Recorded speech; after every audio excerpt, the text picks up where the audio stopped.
Bonjour, je suis Ghislaine Makiza, directrice de la CAPED. C'est un établissement de microfinance qui existe au Congo-Brazzaville depuis près de 20 ans. Nous apportons un concours financier aux membres qui veulent créer, développer leurs activités économiques. Nous sommes implantés dans une grande partie du pays, sur le territoire national, avec 9 agences et 40 000 membres, tous promoteurs, créateurs d'activités économiques. Nous collectons l'épargne des membres, nous la rémunérons, nous leur octroyons des crédits. Il y a des crédits individuels et des crédits de groupe et nous facilitons des transferts d'argent au niveau national et local.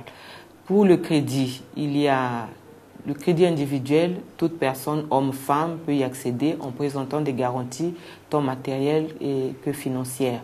Le crédit de groupe qui est réservé aux jeunes et aux femmes qui n'ont aucune garantie matérielle ni financière à présenter. Et ces jeunes qui veulent se lancer dans l'activité économique, la seule condition que nous demandons, c'est qu'ils se constituent en groupe de caution solidaire.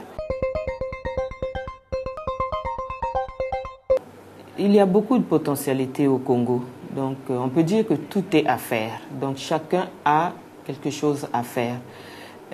Dans tous les domaines, le domaine agricole, il n'est pas exploité à fond. Nous sommes un pays de 340 000 km². Les terres cultivables ne sont qu'à 2%. Donc il y a une grande partie, c'est vrai qu'il y a une partie de forêt, mais il y a une autre partie de savane qui peut faire développer l'agriculture et l'élevage notamment. Mais il y a beaucoup de contraintes. L'accessibilité dans ces zones, donc l'infrastructure qui ne suit pas, et c'est pour cela que les personnes se lancent dans le commerce. Nous finançons, dans les 100% des crédits octroyés, nous finançons 60% de commerce.